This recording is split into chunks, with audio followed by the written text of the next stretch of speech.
Good morning. Welcome to One Baha'i, that regular show where I just share a few personal thoughts about the Baha'i faith.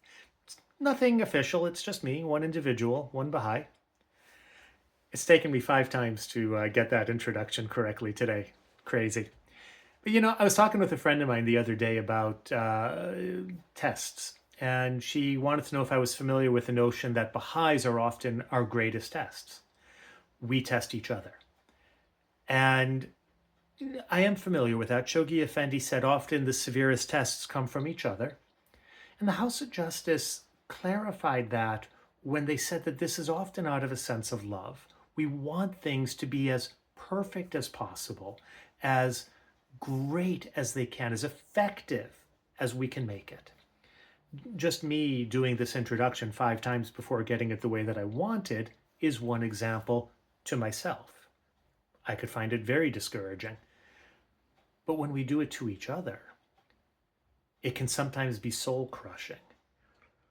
You see, we're all striving to serve to the best of our abilities. And we make mistakes or we do things differently than each other would. And that's okay. This is how the faith moves forward. This is how we learn.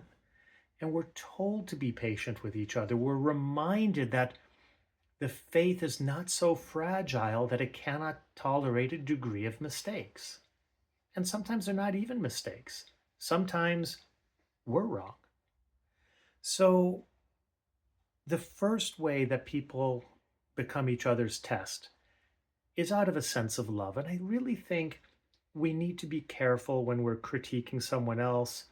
We need to be careful when we're trying to tell somebody else how to do something. And to remember that we're not perfect. We never will be. And that's okay.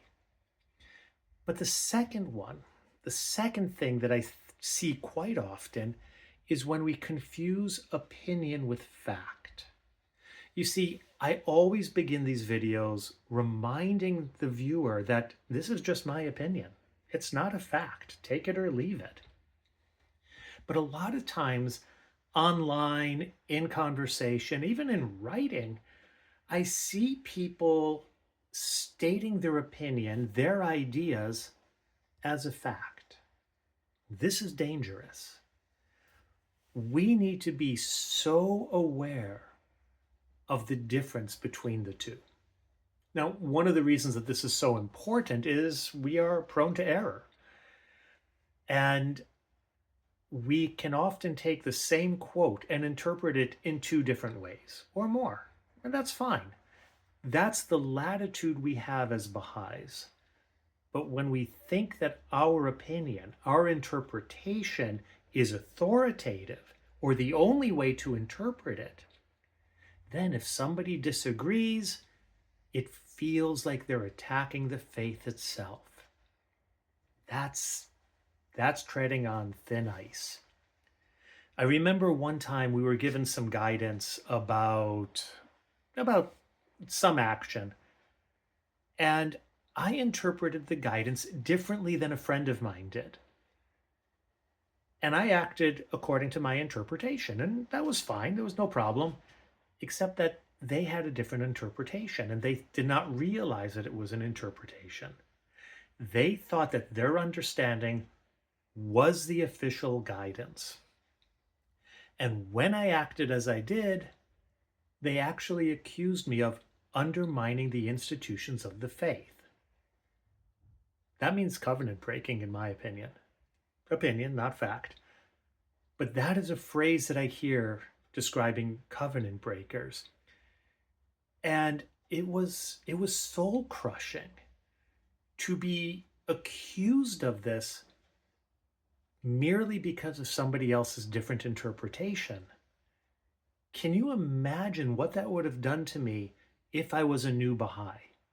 If I was someone who was more unsteady in their faith? It would have driven me out of the community. I have no doubt about that. So we need to be very, very cautious when we say, this is the way it is. If we're not quoting the writings, if it's not a direct quote, phrase it as your opinion. See if the writings can be interpreted in another way. See if there is another understanding that somebody else could have that might be just as valid as yours. I've seen this time and time again where somebody asks a question and somebody else responds with their understanding of a quote, stating it as a fact when it's just their opinion. And it causes so much confusion, so much anger, so much angst, and sometimes it causes people to leave the cause altogether. So I just wanted to share that. I was told that not everybody is aware of that second understanding, so take it or leave it. That's just my opinion. I can't back it up in the writings, but I thought it was important to share it. Talk to you next time.